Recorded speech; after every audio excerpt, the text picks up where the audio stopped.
Hi viewers, I hope you're having a wonderful day and I hope you enjoyed today's content.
Welcome to what will be one of my favourite episodes of History of the North. Join me as we look at the history of the swing bridge.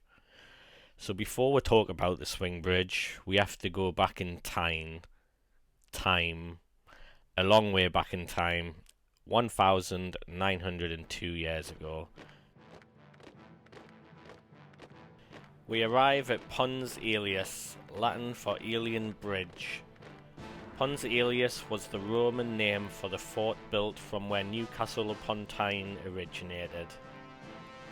The Romans built a defence around AD 122 to 124 during the rule of Emperor Hadrian. It was part of a network of forts and military installations along Hadrian's Wall, marking the Roman Empire's northernmost limit. The Romans built the fort at Pons Aelius to defend the Roman province of Britannia from the barbarian tribes of the north. It was garrisoned by a cohort of Roman soldiers responsible for maintaining order and protecting the nearby civilian settlement. There may have been a bridge over the Tyne before the fort, as they found remnants of an old farming settlement that had existed for eons. The bridge at the site of the Roman fort was made of wood. We know this as when they were installing the swing bridge, they found remnants of the wooden Roman bridge, which is incredible. This bridge stood until 1248, when it was destroyed by fire, which also destroyed a significant part of the settlement.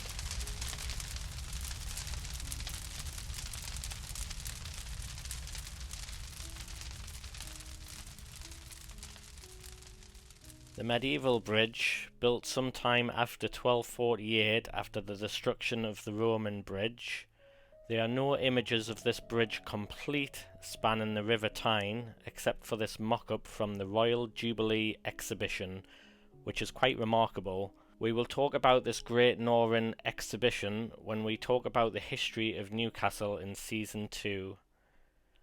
Over time, many buildings were built on the bridge. At the Newcastle end of the bridge there was a chapel to St. Thomas A. Becket, and there was also a jail. Now if you imagine the Tyne Bridge today, trying to escape a jail on it would be quite a scary prospect with it being so high. Still, back when this medieval bridge was in place, you wouldn't have been so bad, as the bridge would have been relatively low to the riverbank, which ultimately was the bridge's demise. The medieval bridge was destroyed during the Great Flood of 1771, when large sections were washed away, as seen in this picture.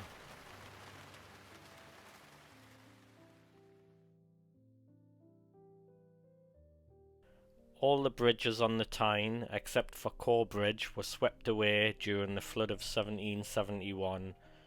The former medieval bridge was eventually replaced in 1781 by a new elegant stone-built bridge.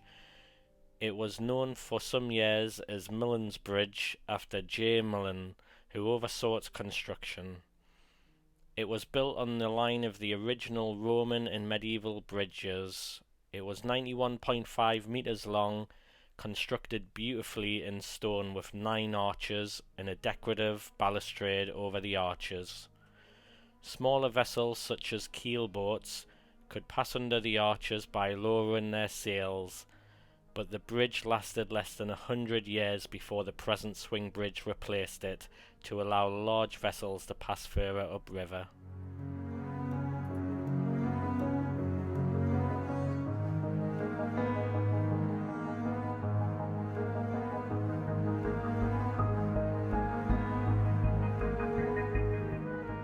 The swing bridge was built by the River Tyne Improvement Commission, the predecessors of the Port of Tyne, under powers conferred by the Tyne Improvement Act of 1861 as part of their overall plan for improving navigation and expanding trade by opening the upper reaches of the river to larger vessels.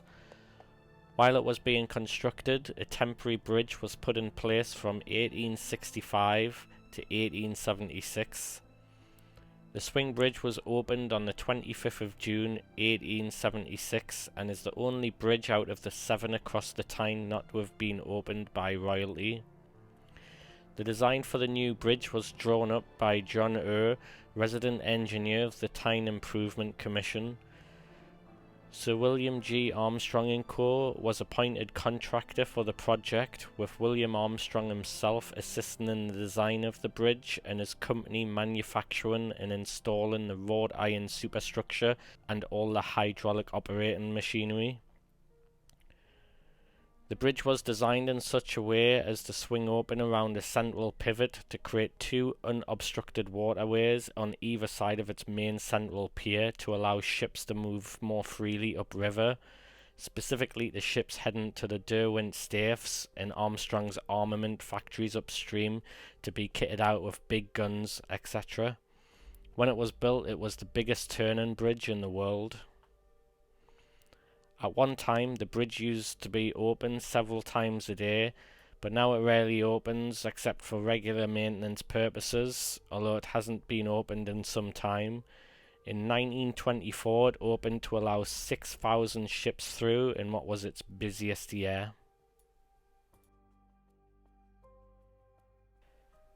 The bridge is 171 meters long and 14 meters wide and consists of 6 spans, 4 of which are over the river and 2 over land. The 2 centre spans make up the swinging portion, which is 85 meters long and weighs about 1,300 tons.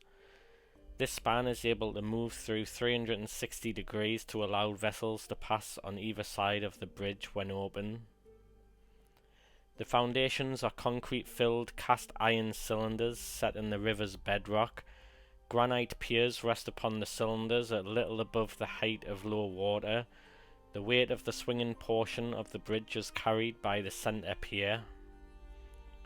When turning, about 900 tons of the total of the 1,300 tons of the swinging portion is supported by a hydraulic centre press, which reduces the effects of friction and wear and tear on the 42 9,144mm diameter rollers, which turn on a roller path of about 13 meters diameter.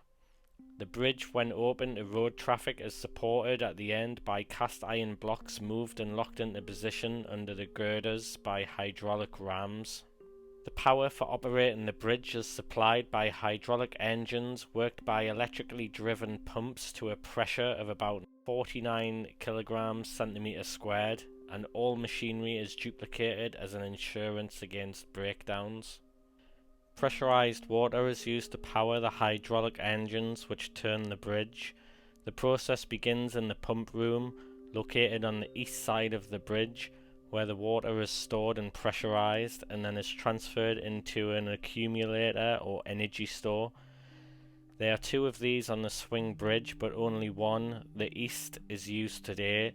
It can be filled with water in 2 to 3 minutes and provides sufficient energy to swing the bridge between 1 and 1.5 times. The process continues in the engine room located in the west side of the bridge, where both water engineering and mechanical engineering come into play. Armstrong's original water engines, crankshafts and gears still work smoothly together to produce the necessary force to swing the central part of the bridge. Thank you for watching this video. I hope you enjoyed the content, and I'm going to leave you with a little treat. So if you wander down there today, the 2 outer arches of the original 9 that once supported the Georgian bridge remain in place, one at each end of the swing bridge. Get down there, check it out, revel in the history, subscribe to the channel, comment, like, and I'll see you in the next video. Bye for now.